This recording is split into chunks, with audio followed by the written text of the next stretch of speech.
2023 बोसोरनि थाखाय चिरांनि दालिगाव असमि दमासि मेला खुंदों।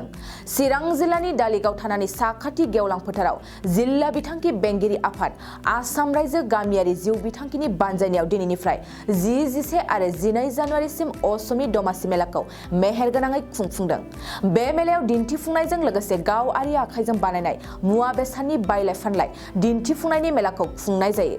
दिनै खुंफुंनाय असमि दमासि मेलाखौ बेखेवनानै होदों চিৰাং জিলাनि लोगो खुंगिरि নৱজিত ভগৱতীয়া।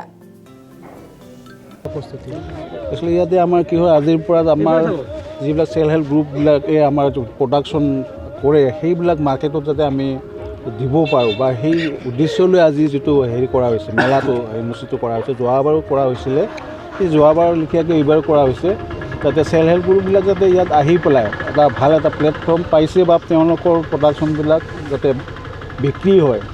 কাৰণ তেওঁলোকে একচুৱেলি তেনেকৈ মাৰ্কেটটো নাপায়গৈ, গতিকে সেই মাৰ্কেটটো পোৱাৰ কাৰণে আজি এইটো হেৰি কৰা হৈছে। আৰু ইয়াত আহিলে ইয়াৰ জনসাধাৰণে গম পাব, পাব্লিকে গম পাব, নিশ্চয়কৈ তেতিয়া তেওঁলোকো বিচাৰি যাব যদি তেওঁলোকৰ এটা পচন্দৰ এটা হেৰি হয়। সেই উদ্দেশ্যৰে আজি এইটো হেৰি কৰিছে। কাৰ্যসূচী ৰাখিছে?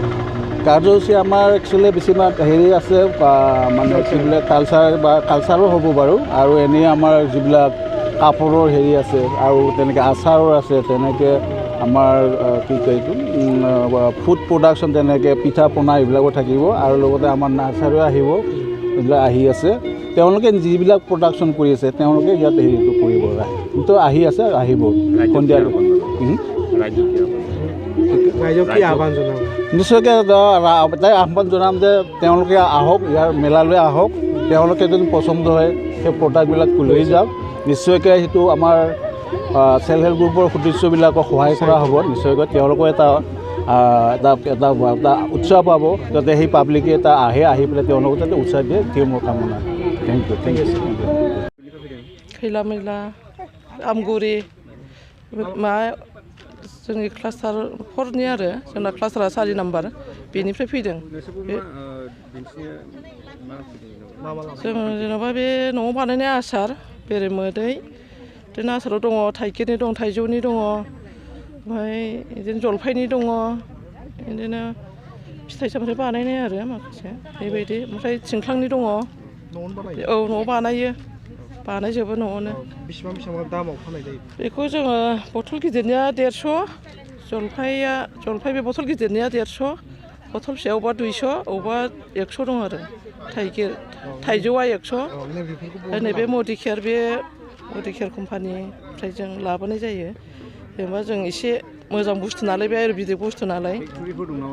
गैया, दस्रानिफ्राय लाबोनायसो बियो कम्पानि। बियो बे आखाइजोंनो बानायनाय, बियो फेक्टरि माबा नङा, आखाइजों बानायथारनाय एकदम। न'आवनो बानायनानै फानो नामा? औ बानायो, फानो। बे फाननो थाखाय लांफैनो थाखाय माबा सुबिदाफोर दङ नामा? सुबिदाया गैया।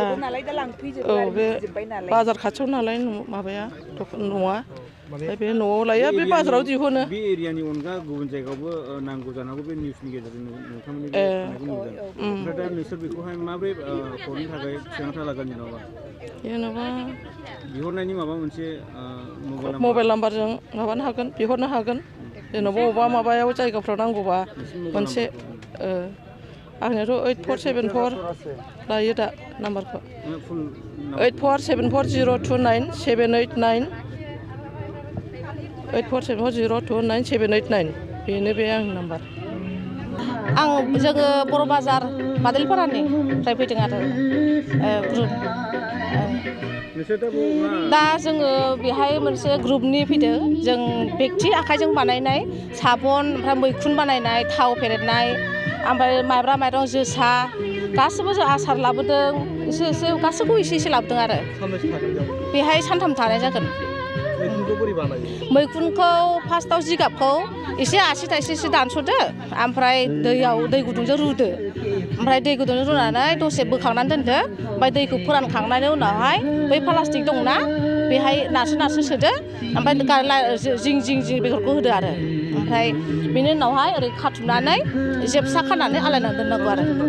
ओरैनो 20 दिन 25 दिन बिदि आरो बे नुदों जे मैखुन बेगर औ। बे थफ्लासेया मोनबेसे पेकेट बानायनो हायो थफ्लासेयाव मोनथामबो बानायनो हायो गेसें होयोबा ओमफ्राय मोनब्रैबो हायो आरो थावखौ बोरै बानायो थावखौ दा जोङो बेसरखौ न'आवबो फोयो गामि नालाय जोंना न'आवनो खेथि खालामो बेसरनि ओमफ्राय बेखौ जोङो बिदि फेरेदनानै माने मिल सफैयाखै सफैगोन जोंनाव ओमफ्राय बेखौ दा जोङो फेरेदनानै केजि हिसाब दा जोङो 210 थाखा ओमफ्राय 200बो फानो बिदि आरो माने गामियावनो थोलायलाया थोलायनायालाय ओमफ्राय बहुद मानसिफ्रा जानानै मोजां मोन्दोंनो आरो माने गेसनि प्रब्लेमफ्राबो उदैनि माबाफ्राबो एसे मोजां मोन्दों बे थाव साबुन औ। मैखुनखौ जुदि पाब्लिकफोरा नांगौ जायोबा नोंसिनिफ्राय मारै मोननो हागोन जोंनाव कन्टेक्ट लानो हागोन नाम्बारखौ आंनि नाम्बारखौ लानो हाबाय 8011571844 कन्टेक्ट खालामबानो औ मोनगोन आंनाव मोनगोन आरो बेगरखौ मोनसे गोजोनथाव खौरां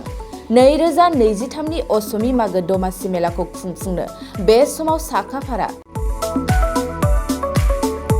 क'क्राझारनि थिथागुरि इरागदाव कमिटिनि हलाव फैगौ 10 निफ्राय 12 जानुवारिसिम खुंगोन असमि मागो दमासि मेलाखौ आसाम सरकारनि पन्चायत आरो गामियारि जौगाथाय बिफाननि सिङाव क'क्राझार जिल्ला खुंथाय डिस्ट्रिक्ट मिशन मेनेजमेन्ट इउनिट आरो आसाम स्टेट रुरेल लाइभलिहुड मिशननि बानजायनायाव असमि मागो दमासि मेलाखौ गाब गोनाङै खुंगोन बे मेलायाव गुबुन गुबुन मुवा बेसाद आरो मागो दमासिनि जाग्रा आदारफोरखौ दिन्थिफुंनायजों लोगोसे मोसानाय बादायलायनायफ्राबो थाजोबगोन लोगोसेनो असमि मागो दमासिनि मेलायाव बयखौबो बाहागो लानो खावलायहरदों